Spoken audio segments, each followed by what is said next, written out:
एक बार माँ पार्वती कैलाश पर्वत पर भ्रमण कर रही थीं। तभी उनकी नज़र पृथ्वी लोक पर पड़ी। वहां एक सेठ और नौकर की वार्तालाप माँ पार्वती जी ने सुनी। नौकर बोला, सेठ जी सारा सामान गाड़ी से उतार दिया है।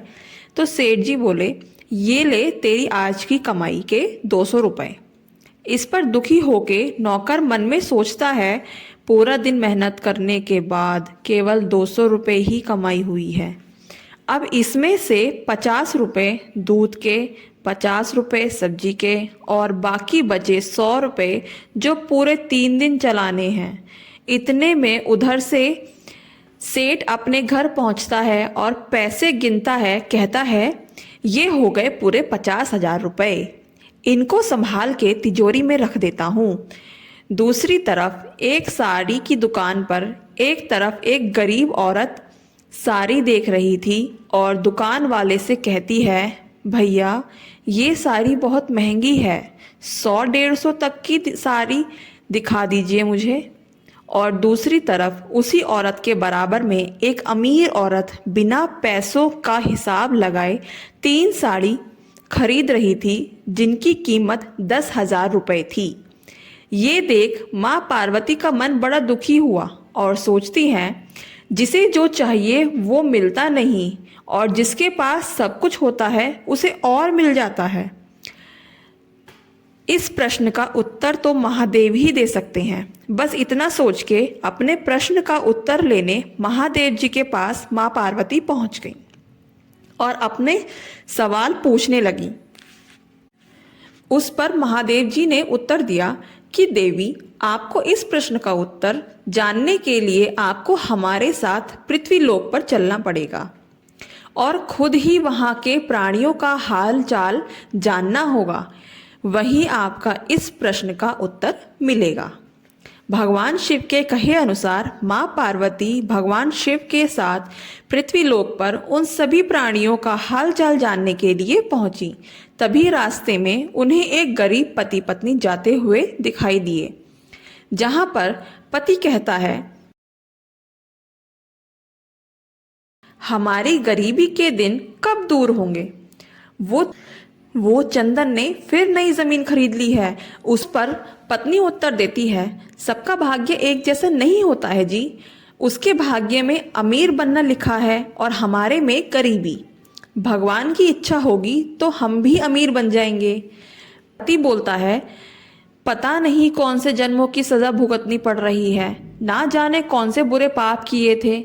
ये सब देख माँ पार्वती कहती है, हे महादेव, आप इन पति पत्नी को कुछ ही पल में अमीर बना सकते हैं।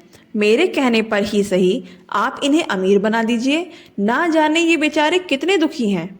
महादेव बोले, देवी पार्वती, अभी इन दोनों के भाग्य में अमीर बनना नहीं लिखा है। इस पर पार्वती जी बोलती हैं, महादेव, जब आप इन्हें धन दे देंगे तो इनकी गरीबी दूर हो जाएगी और ये दोनों भी सुखी हो जाएंगे। कृपा करके आप इनकी सहायता कीजिए प्रभु।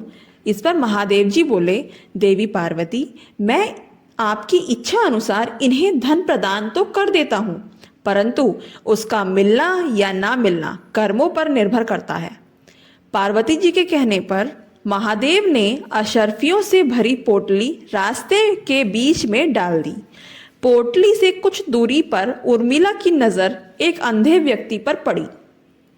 सुनो जी, हम गरीब हैं इसलिए दुखी हैं, पर ये सामने जा रहा व्यक्ति तो नेत्रहीन है। ये लोग अपना जीवन कैसे व्यतीत करते होंगे।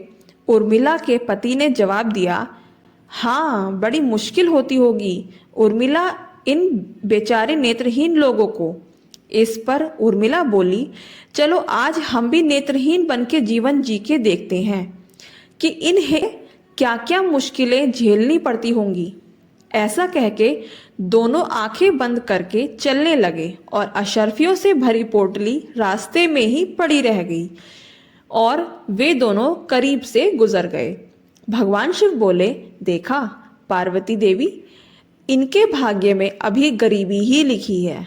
हम कुछ दिन धरती पर ही रहेंगे और मनुष्य रूप में रह के मैं आपकी सभी मन की शंकाओं को दूर करना चाहता हूँ।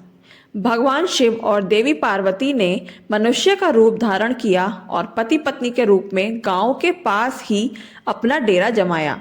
शाम होते ही देवी पार्वती बोली, स्वामी, मैं रसोई जमाने की तैयारी करती हूँ। हम यहाँ पृथ्वी लोक पर रहने आए हैं, तो हमें भोजन की भी व्यवस्था करनी होगी। आप तब तक सामग्री ले आइए। माँ पार्वती चूल्हा बनाने के लिए बाहर से ईंटें लेने गईं और ईंटें लाकर चूल्हा तैयार कर लिया। इतने में भगवान शिव आते हैं और माँ पार्वती पूछती हैं कि आप बिना सामग्री लिए ही वापस आ गए। हे स्वामी, भोजन कैसे बनाऊंगी मैं? भगवान शिव कहते हैं, देवी पार्वती, आप अब सामग्री की कोई आवश्यकता नहीं है, क्योंकि आप जिस प्रश्न का उत्तर लेने यहाँ आई थी उसका उत्तर तो आपको मिल गया है। परंतु देवी पार्वती कुछ समझ नहीं आ पाई। महादेव बोले, हाँ देवी पार्वती, आप यही जानना चाहती हैं ना कि इस पृथ्वी पर क्यों ज़्यादा परेशान होते रहते हैं? तो आप बताइए, आप ये चूल्हा बनाने के लिए ईंटें कहाँ से लेकर आईं? प्रभु, इस गांव में बहुत से ऐसे घर हैं जिनका रख रखाव सही से नहीं हो रहा है, तो वहां से टूटी दीवारों में से ईंटें ले आई। भगवान शिव बोले, इसका मतलब जो घर पहले से खराब थे आपने उन्हें और खराब कर दिया, जबकि आप मजबूत घरों की दीवारों से भी ईंटें ला सकती थीं। माँ पार्वती बोली, उन सुंदर घरों का रख रखाव गांव वालों ने बहुत उचित तरह से किया है। ऐसे में उन सुंदर घरों को खराब करना मुझे उचित नहीं लगा। भगवान शिव बोलते हैं, देवी पार्वती, यही आपके प्रश्न का उत्तर है। जिन लोगों ने अपने अच्छे कर्मों से अपने जीवन को सुंदर बना रखा है, उन्हें दुख कैसे हो सकता है? इस संसार में हर मनुष्य अपने कर्मों का ही फल पाता है। सबके पास सब कुछ नहीं हो सकता। मनुष्य के पिछले जन्मों का कर्म उसे इस जन्म में भुगतना ही पड़ता है, और यदि वो अपने इस जन्म में और आने वाले जन्मों को सुखी बनाना चाहता है तो पुण्य करता रहे। आपाद है वो नेत्रहीन व्यक्ति, उसके पास धन दौलत की कोई कमी नहीं है, परंतु उसकी आंखों का इलाज असंभव है। उसने अपने पिछले जन्म में जानबूझकर किसी निर्दोष की आंखों की रोशनी छीन ली थी, इसलिए ये इस जन्म में नेत्रहीन हो गया और इसके अच्छे कर्मों के कारण ये धनवान बना। इस पर माँ पार्वती उस गरीब पति पत्नी के बारे में भी पूछती हैं। भगवान शिव बताते हैं, वे पिछले जन्म में एक कंजूस सेठ सेठानी थे जो कभी भी कोई दान नहीं करते थे, जिसके कारण उन्हें इस जन्म में कोई धन नहीं मिला। परंतु इन लोगों के अच्छे कर्मों के कारण इनका आगे का जीवन सुखी बना सकते हैं।